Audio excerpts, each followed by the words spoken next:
Alors, bonsoir à tous et à toutes. Bienvenue à l'Assemblée publique du 12 mai 2020.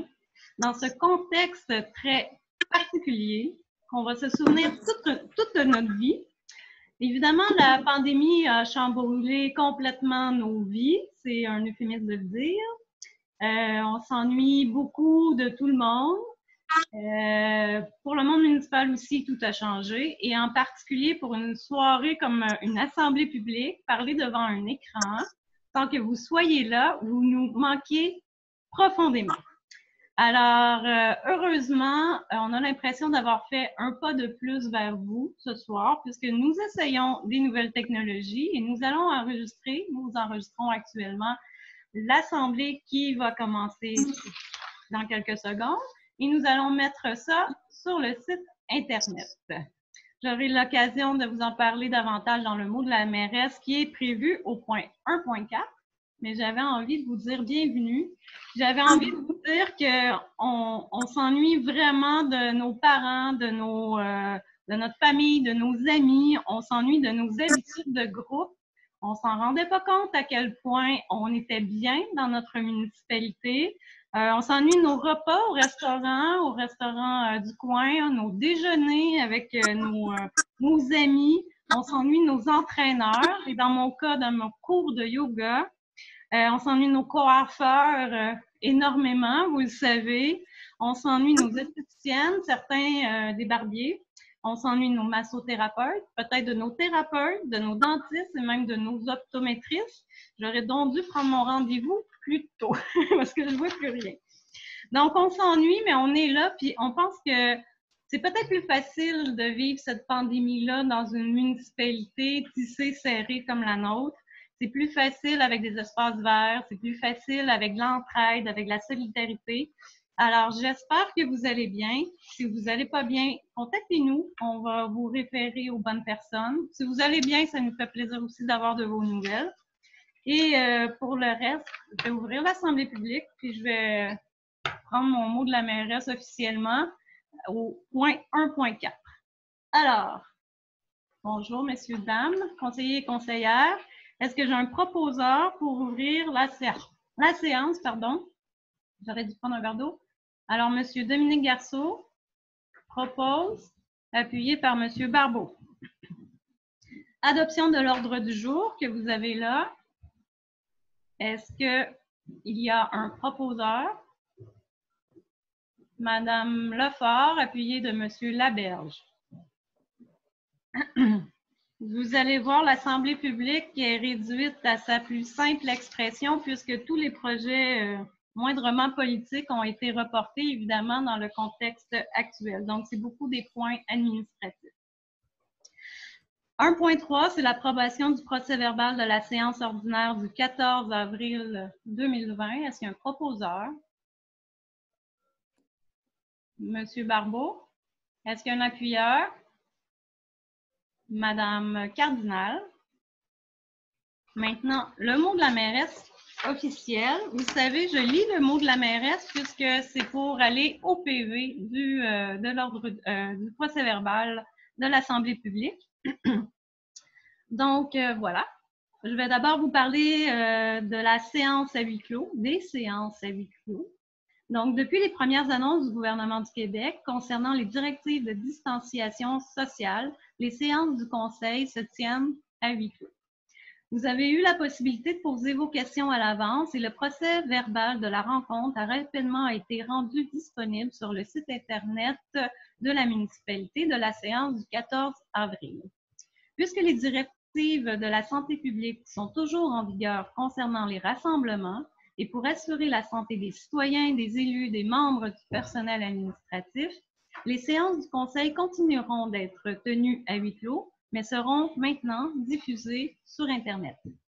L'ordre du jour sera publié sur le site le jeudi précédant la séance. Nous souhaitons vous assurer que nous sommes là pour vous entendre, alors n'hésitez pas, posez vos questions, donnez-nous vos commentaires. Et ça, on vous invite à le faire avant le 10h, à 10h, le jour même de la séance, donc les deuxièmes mardis de chaque mois. et par courriel à greffe@municipalité.sainte-martine.qc.ca. Évidemment, vous allez retrouver cette adresse-là sur le site Internet aussi. Ou à notre numéro de téléphone au 450-427-3050 au poste 229. Ensuite, port du masque. Nous vivons actuellement la période de déconfinement graduel. Nous devons donc adapter encore une fois à de nouvelles façons de faire. Revoir nos habitudes sociales. Il est primordial de conserver nos bonnes habitudes d'hygiène, on les connaît évidemment maintenant, tousser dans son coude, jeter les papiers mouchoirs, garder une distance de 2 mètres avec les personnes qui n'habitent pas sous le même toit. Mais il est possible que cette distance ne puisse pas être respectée en tout temps. Il est maintenant, vous le savez sûrement, nous le répétons, il est maintenant fortement suggéré de porter un masque, ce qu'on appelle maintenant un couvre-visage, lorsque nous sortons de notre résidence et que nous savons qu'il ne sera pas possible de garder la distance minimale de 2 mètres. Donc, nous pouvons penser évidemment au transport en commun, mais aussi les commerces. Maintenant, appel aux personnes de 70 ans et plus. Nous avons envie de vous dire que tous les lundis, 2 de nos employés municipaux communiquent avec les citoyens de 70 ans et plus. Ces citoyens de Sainte-Martine ont manifesté leur intérêt à recevoir un appel bienveillant. Nous nous assurons donc que tout va bien pour eux et pouvons les diriger vers les services appropriés si ce n'est pas le cas. Cette action nous permet également de soutenir le Centre d'action bénévole du Grand Châteauguay avec qui on travaille et qu'on collabore le mieux qu'on peut pour les soutenir et qui offre eux aussi un service d'appel quotidien sur notre territoire. L'organisme d'ailleurs recrute actuellement du personnel et recherche toujours des bénévoles. Donc c'est une invitation si vous voulez aider. Achat local. Depuis le début du confinement, le concept d'achat local est partout. Encourager les entreprises québécoises nous permettra de sortir plus rapidement de cette crise économique aussi. Puis, encourager les commerces martinois fera en sorte que nous pourrons conserver nos services de proximité que nous adorons, nous le savons encore plus aujourd'hui que jamais, et le service à la clientèle y est personnalisé. Et au bout du compte, c'est ça qui fait toute la différence et nous distingue si bien des grands centres. Le CLD Bois-Noir-Salaberry a développé et a mis en ligne un site qui répertorie les entreprises selon les différents secteurs d'activité et par localité. Donc, vous pouvez appuyer sur Sainte-Martine, alimentation, vous allez avoir, par exemple, tous les commerces de cette rubrique-là. C'est un genre de page jaune 2.0. Cette plateforme pourra évoluer dans le temps et selon les besoins. La gang du CLD travaille très fort pour toujours l'améliorer et l'alimenter. Prenons l'habitude d'abord de consulter ce site-là avant de commencer nos achats pour voir où on peut acheter sur notre territoire. Et aussi, j'invite les entrepreneurs de Sainte-Martine en particulier à s'y inscrire.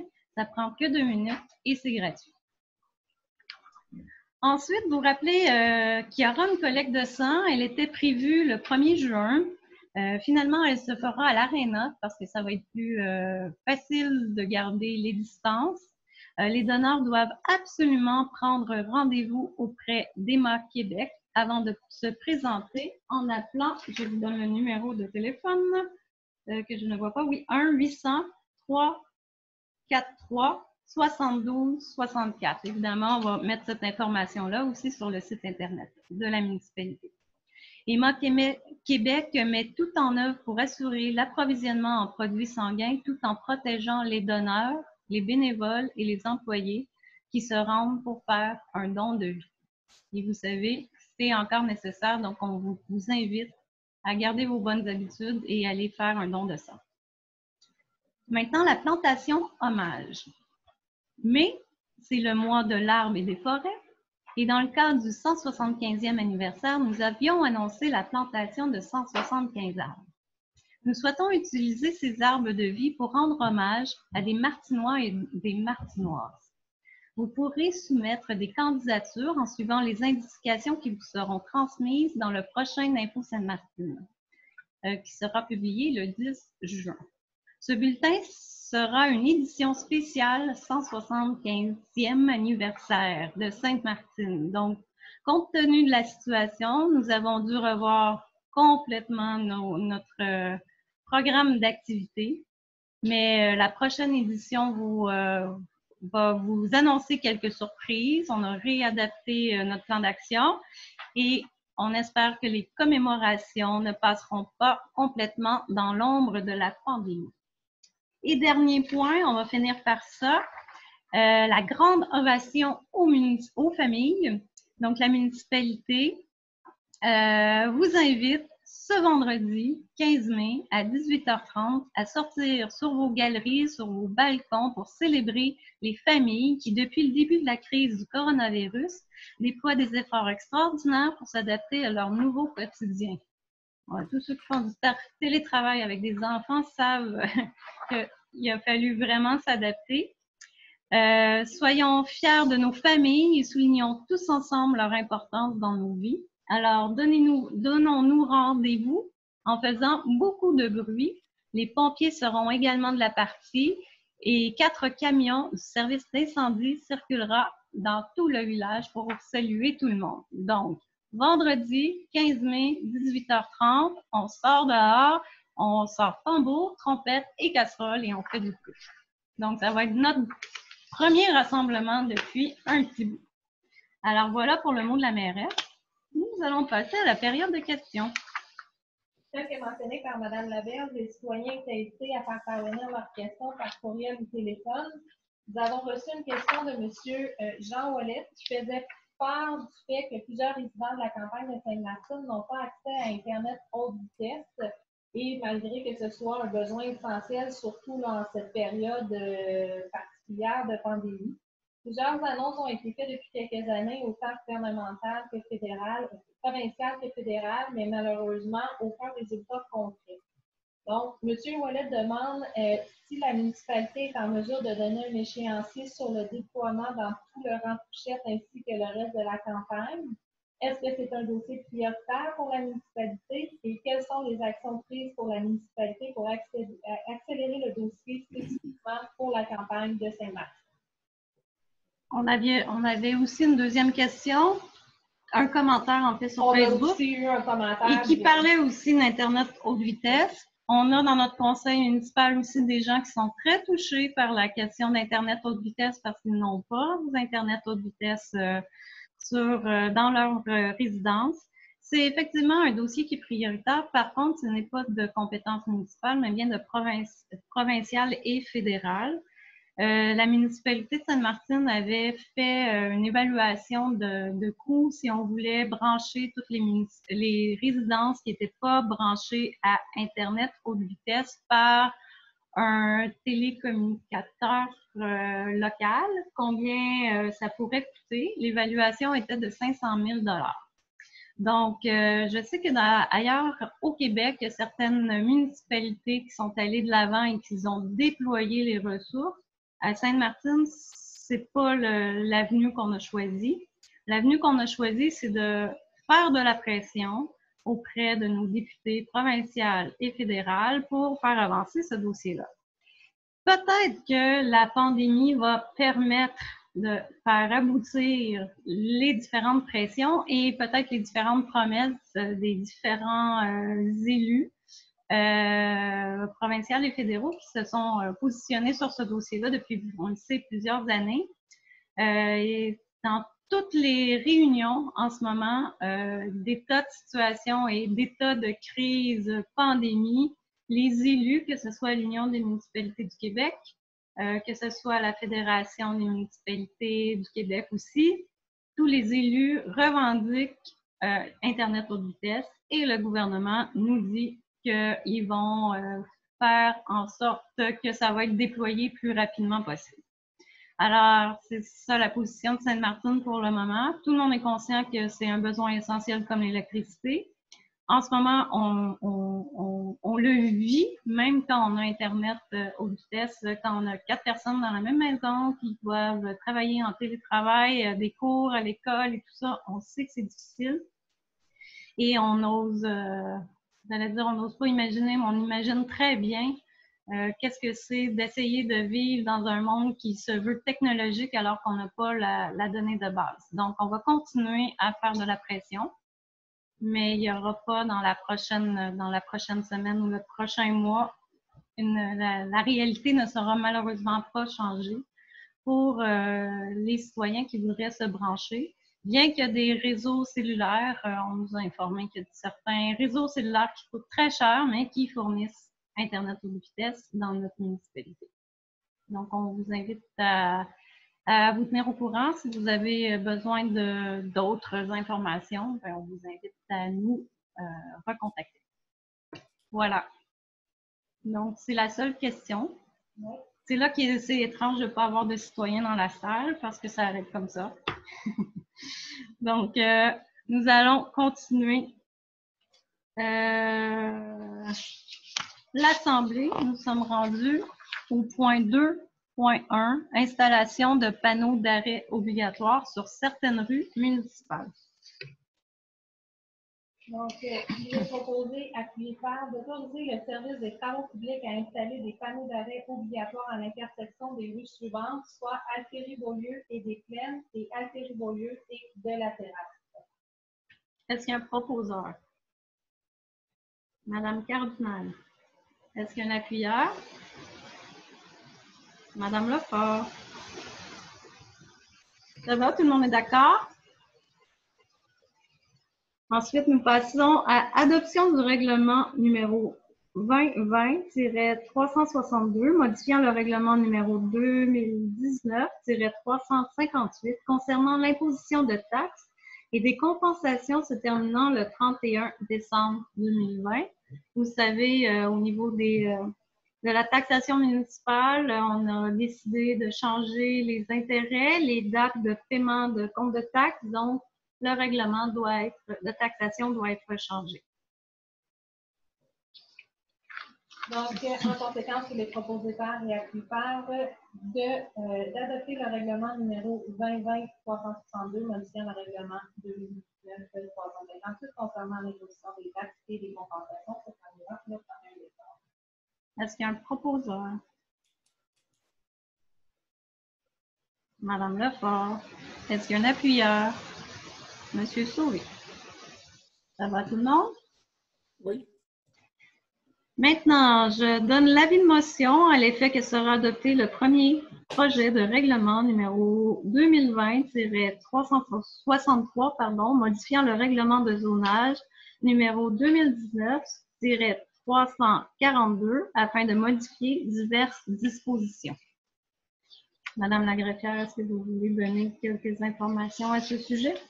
Oui, concernant donc la motion pour le règlement de zonage, c'est une demande d'un citoyen qui a été fait à l'effet qu'il veut implanter un nouvel usage commercial sur un lot qui ne le permettait pas, sur une zone qui ne le permettait pas.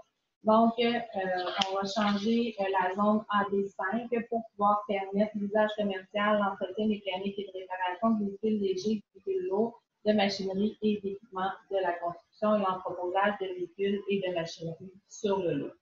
Il est situé sur le rang Fougette. Maintenant, adoption du le premier projet de règlement numéro 2020-363, modifiant le règlement de zonage numéro 2019-342 afin de modifier les sous-classes d'usage autorisées dans la zone AD5. C'est exactement le sujet qu'on vient de parler juste avant. Alors, prise 2, on a eu un petit souci technique. Vous allez voir une coupure au montage. Nous allons reprendre pour la résolution adoption du premier projet de règlement numéro 2020-360, modifiant le règlement de zonage numéro 2019-342 afin de modifier les sous-classes d'usage autorisées dans la zone AD5. Donc, suite à une demande d'un citoyen, nous devons modifier la zone AB5 pour pouvoir permettre l'implantation d'un nouvel usage commercial d'entretien mécanique et de réparation de véhicules légers, de véhicules lourds, de machinerie et d'équipements de la construction, ainsi que l'entreposage de véhicules et de machinerie. C'est pour un immeuble situé sur le rang La Berge. Donc, en conséquence, il est proposé par, appuyé par, que la municipalité de Sainte-Martine adopte le premier projet de règlement numéro 2020-363, modifiant le règlement de zonage numéro 2019-342 afin de modifier les surfaces d'usage autorisées dans la zone AD5. T'as dit Laurent Laberge? Non, Jean Touchette. Désolé. C'est bon. Sur le rang Touchette. Et on va aussi permettre la vente de machinerie, mais non de véhicules de promenade. Donc, est-ce qu'il y a un proposeur? Monsieur Garceau, je pense que c'est Monsieur Barbeau que j'ai vu en deuxième. Est-ce que ça vous va? Parfait. Donc, je donne l'avis de motion à l'effet que sera adopté ultérieurement le règlement numéro 2020-364, abrogeant le règlement numéro 2018-336 concernant les limites de vitesse. La limite de vitesse sera réduite à 50 km/h sur le chemin de la Route-Rivière et le rang Roi.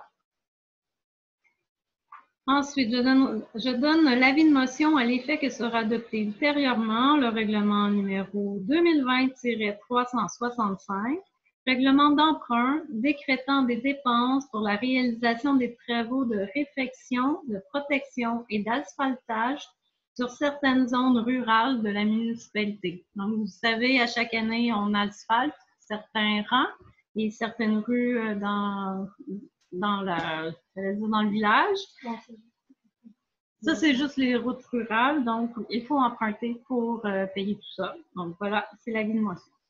Le montant de l'emprunt sera de 376 400 $ et pour venir spécifier, donc c'est les routes rurales, chemin de la Route-Rivière, rang Roi et encore le rang Roi, la section Brûlé-Ville. Modification au processus décisionnel qui implique des déplacements.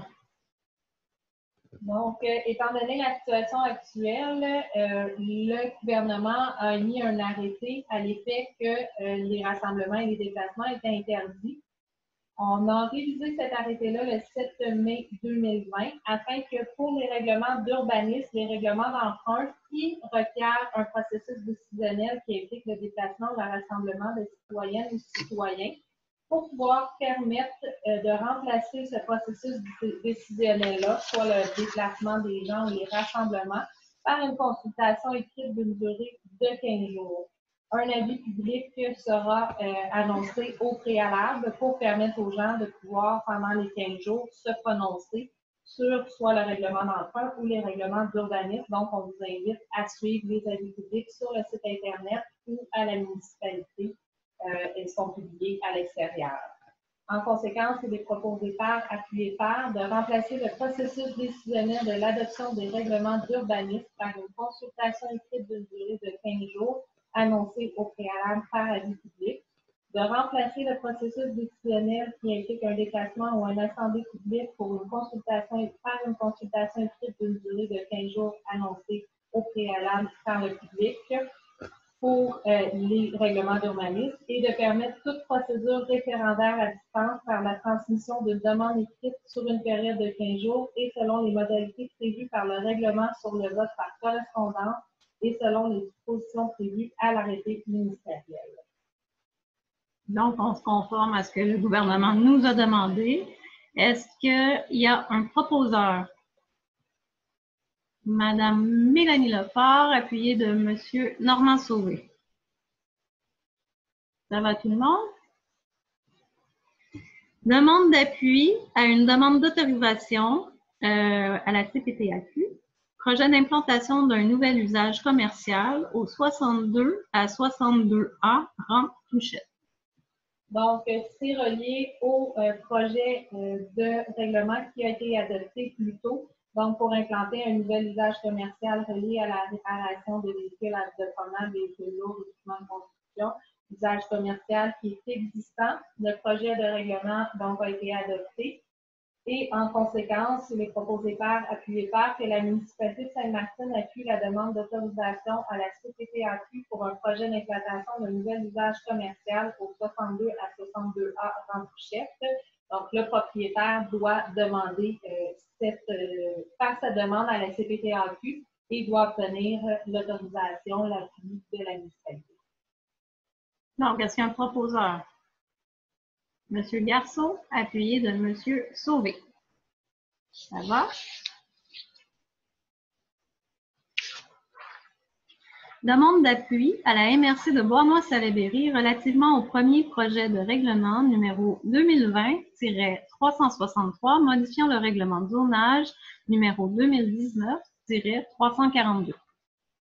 Il s'agit encore du même dossier. Donc, pour transmettre la demande d'autorisation à la CPPAQ et le premier projet de règlement, donc la municipalité doit aussi obtenir un avis favorable à la MRC. Donc, il est proposé, appuyé par, de demander à la municipalité régionale de comté de Bois-Moi-Salaberry une résolution d'appui énonçant un avis favorable au premier projet de règlement 2020-363, modifiant le règlement de zonage 2019-342, afin qu'une demande d'autorisation à des fins autres que l'agriculture puisse être transmise à la CPPAQ. Est-ce qu'il y a un proposeur? Madame Cardinal, appuyée de Monsieur Garceau. Demande de PIA au 749 route Saint-Jean-Baptiste. Il s'agit du commerce Remax Performance qui a fait la demande d'installer une enseigne détachée sur photo dont la structure est déjà existante. L'enseigne projetée s'intègre bien à l'environnement immédiat et de plus, il a été étudié par le comité consultatif d'urbanisme qui recommande au conseil municipal d'autoriser la demande de PPIA telle que présentée. L'enseigne projetée respecte les objectifs et critères prévus au règlement sur les plans d'implantation et d'intégration architecturale. En conséquence, il est proposé appuyé par, d'autoriser la demande de PPIA consistant à l'installation de nouvelles enseignes commerciales pour l'immeuble situé au 749 route Saint-Jean-Baptiste, soit une enseigne commerciale rattachée au commerce Remax Performance. Donc, il y avait déjà une enseigne qui était temporaire. La nouvelle va être conforme. Est-ce qu'il y a un proposeur? Madame Cardinal, appuyée de Monsieur Barbeau. Ça va tout le monde? Ensuite, demande de dérogation mineure au 1425 boulevard Saint-Jean-Baptiste-Ouest. Le propriétaire de la résidence, dans le but de vendre, a fait réaliser un certificat de localisation. Suite à ce certificat de localisation-là, on a réalisé que l'implantation était dérogatoire, soit la résidence et l'entrée fermée du sous-sol. Pour ce qui est de la résidence, la marge de recul avant est de 12,76 mètres au lieu de 15 mètres, tel que prescrit par nos grilles d'usage dans notre règlement de zonage, et l'entrée fermée du sous-sol de la résidence empiète de 1,14 mètres à l'intérieur de la bande de protection des riveraines qui vient déroger au règlement de zonage aussi. La marge de recul avant dérogatoire, lorsqu'il y avait eu des travaux, il y a un permis qui avait été mis par la municipalité ainsi que l'entrée formée du sous-sol. Le dossier a été présenté aux membres du comité consultatif d'urbanisme qui recommande au conseil municipal d'accorder la demande dérogatoire. Les vérifications ont été faites à l'effet que cette demande-là ne porte pas atteinte à la jouissance du droit des propriétaires voisins. Les gens sont habituellement, lorsqu'il y a des gens dans le public, invités à se faire entendre relativement à cette demande-là. Par contre, l'avis public a été donné et aucun commentaire n'a été mis de la part de la population. Donc, en conséquence, il est proposé par et appuyé par d'autoriser la demande de dérogation mineure afin de régulariser l'implantation dérogatoire de la résidence et de l'entrée fermée du sous-sol de l'immeuble situé au 1425 boulevard Saint-Jean-Baptiste-Ouest. Est-ce qu'il y a un proposeur? Monsieur Barbeau, est-ce qu'il y a un appuyeur? Madame Cardinal. Ça va tout le monde? Demande de PIA, démolition de la résidence unifamiliale existante au 33 rue Saint-Paul. Le propriétaire de la résidence a fait une demande afin de démolir le bâtiment existant afin de permettre la construction de nouvelles résidences unifamiliales sur le terrain. Les membres du comité consultatif d'urbanisme ont été consultés et recommandent au conseil d'autoriser la demande de PPIA. En conséquence, il est proposé appuyé par, d'autoriser la demande consistant en une demande de permis de démolition pour la démolition de la résidence unifamiliale existante sur l'immeuble situé au 33 rue Saint-Paul.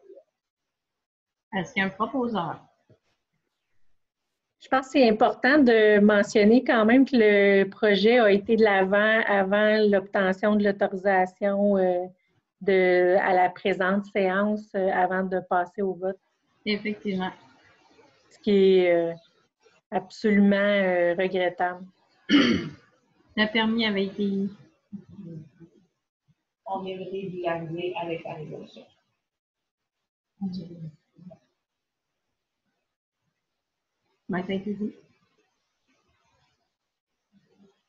Est-ce qu'il y a un proposeur? Madame Cardinal? Est-ce qu'il y a un appuyeur? Monsieur Barbeau.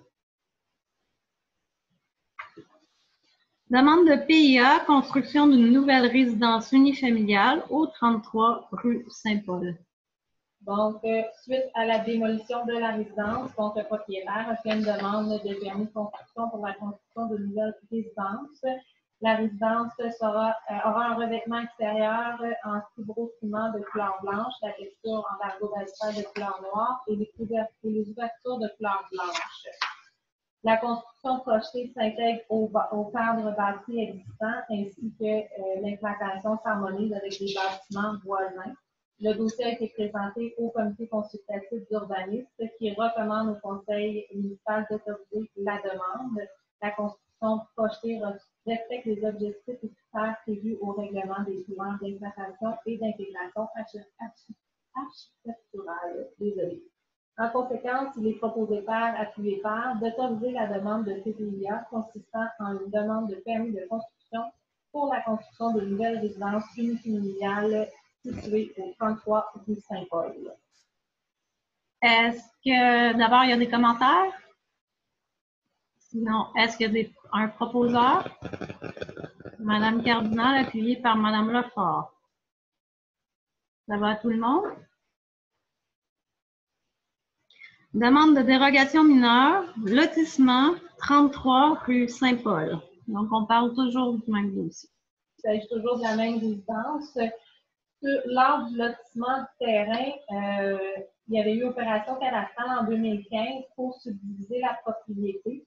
Une demande avait été présentée au conseil et une résolution avait été octroyée afin de permettre le lotissement. Cependant, ce terrain-là avait été omis.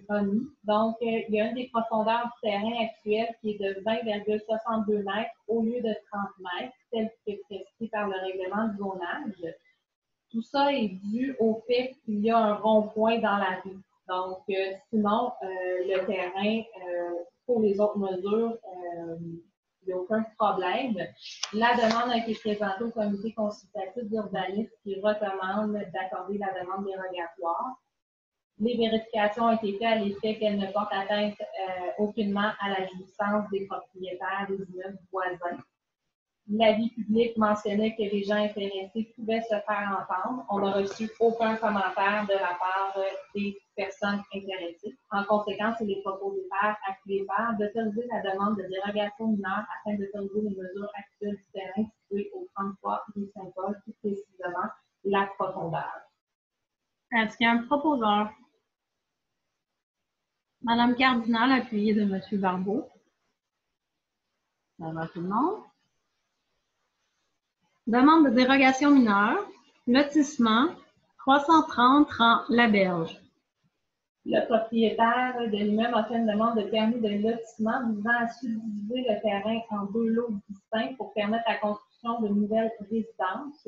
Le frontage des deux lots projetés serait respectivement de 38,88 mètres et 38,81 mètres au lieu du 45 mètres prescrit par le règlement de lotissement de la municipalité. Les autres dimensions minimales prescrites par le règlement de lotissement sont respectées. Le propriétaire doit d'abord, s'il s'agit d'une terre agricole, donc doit faire une demande à la CPTAQ afin de régulariser la situation. Donc, les membres du comité consultatif d'urbanisme ont été consultés. Ils recommandent au conseil municipal d'accorder, cependant que ce soit conditionnel à l'obtention de l'autorisation de la CPTAQ. Les personnes intéressées ont été invitées par avis public à se faire entendre. On n'a reçu aucun commentaire des personnes intéressées. En conséquence, il est proposé par appuyé par d'autoriser la demande de dérogation mineure concernant le frontage dérogatoire des deux lots projetés concernant l'immeuble du 330 Rivaberge, et ce, conditionnellement à l'obtention d'une autorisation par le propriétaire par la Commission de la Commission de la protection du territoire agricole du Québec. Est-ce qu'il y a un proposeur? Monsieur Sauvé. Est-ce qu'il y a un appuyeur? Madame Cardinal. Ça vous va? Ensuite, demande de PIA, agrandissement à la résidence bifamiliale située au 33 à 33A rue Gervais. Le propriétaire a fait une demande afin d'agrandir la résidence familiale. L'agrandissement, c'est un revêtement extérieur en déclin d'aluminium de couleur blanche et la toiture en bardeau d'asphalte de couleur noire afin de harmoniser au bâtiment existant. Le dossier a été présenté au comité consultatif d'urbanisme qui recommande au conseil d'autoriser la demande puisque la construction respecte les objectifs équitaires proposés au règlement et la construction va bien s'intégrer dans le paysage et les bâtiments voisins. En conséquence, il est proposé par appuyé par d'autoriser la demande de PIA consistant en une demande de permis de construction pour l'agrandissement de la résidence bifamiliale existante située au 33 à 33A rue Gervais. Est-ce qu'il y a un proposeur? Madame Cardinal, appuyée de Monsieur Barbeau. Ça vous va? Ensuite, nomination. Responsable de l'urbanisme. Vous savez peut-être, peut-être pas, notre urbaniste, Joanie Bouchard, nous a quittés pour un autre emploi. Pas très loin d'ici, d'ailleurs. On lui souhaite beaucoup de bonheur et on est heureux de pouvoir la recôtoyer dans son nouveau poste puisqu'elle s'en va à la MRC. Et nous avons besoin d'une autre urbaniste. Le processus a été fait. Donc, en conséquence, il est proposé par appuyé par que la municipalité de Saint-Martin embauche M. Martin Paquette au poste de responsable de l'urbanisme, que ce poste était sujet au règlement sur les conditions et avantages des employés femmes professionnels d'évoluant de la municipalité de Saint-Martin en vigueur. Est-ce qu'il y a un proposeur? Madame Cardinal, j'ai vu une autre main? Non, oui. Appuyé par M. Barbeau. Ça va à tout le monde? Alors, nous souhaitons la bienvenue à M. Martin Paquette, qui va rentrer 1er juin. Donc, rentrer en fonction dans un drôle de contexte, mais on a bien besoin de lui. Maintenant, nomination officier pour les règlements municipaux. Les règlements municipaux harmonisés permettent de nommer toute personne à titre d'officier pour agir en son nom lorsqu'il s'agit d'émettre soit des constats d'infraction. La résolution numéro 2013-02-036 avait permis de nommer l'inspecteur municipal. Cependant, les règlements municipaux réglementent aussi la sécurité incendie. Donc, en conséquence, il est proposé par appuyé par que la résolution 2013-02-036 soit abrogée et remplacée par la suivante. Que le conseil de la municipalité nomme comme officier l'inspecteur municipal pour l'application de la réglementation municipale harmonisée en matière pénale, soit les pouvoirs qui lui sont conférés par les règlements afin de délivrer pour et au nom de la municipalité un constat pour toute infraction à l'une des dispositions des règlements municipaux et que le conseil municipal nomme comme officier seulement pour la réglementation qui concerne la sécurité incendie le directeur du service sécurité incendie pour l'application de la réglementation municipal harmonisé en matière pénale, soit le droit en vertu du règlement d'émettre ou de délivrer des constats d'infraction à l'une des dispositions du règlement municipal. Des règlements municipaux. Voulez-vous relire la résolution? Je trouve très bien. Donc, voilà, c'est très administratif. Est-ce qu'il y a un proposeur? Monsieur Barbeau, est-ce qu'il y a un appuyeur? Monsieur Laberge, ça vous va? À tout le monde? Alors, on passe au dépôt du rapport des déboursés pour avril 2020. Conformément au Code municipal du Québec et à l'article 19 du règlement numéro 2017-302 sur la délégation de pouvoir, la directrice générale et secrétaire trésorière dépose au conseil municipal le rapport des déboursés effectués et autorisés en vertu du règlement pour le mois au montant de 486 611 et 79 sous pour les déboursés et au montant de 74 917 et 17 sous pour les salaires, pour un montant total de 561 528 et 96. Mentionner que la liste détaillée se trouve sur le site Internet pour les gens qui souhaitent aller la consulter. Le conseil, est-ce que vous aviez des questions? C'est beau? Donc, c'est un dépôt. Maintenant, la minute des conseillers. Est-ce que vous souhaitez dire un mot? Normalement, on fait un tour de table. Non, je pense qu'on se rallie pour dire qu'on est en train de s'adapter à un contexte vraiment particulier. Il y a beaucoup de résilience. On a tous des bonnes et des journées plus moches, je dirais, pour choisir des mots plutôt gentil, mais une chance est-ce qu'on a le droit de dire ça? Une chance qu'on sort, une chance qu'on est tous ensemble, puis on est une équipe solide à la municipalité de Sainte-Martine. Et on a un conseil, on se connaît depuis longtemps. On travaille ensemble, donc on continue de travailler. Puis c'est en ayant, normalement, il y a une deuxième période de questions qui est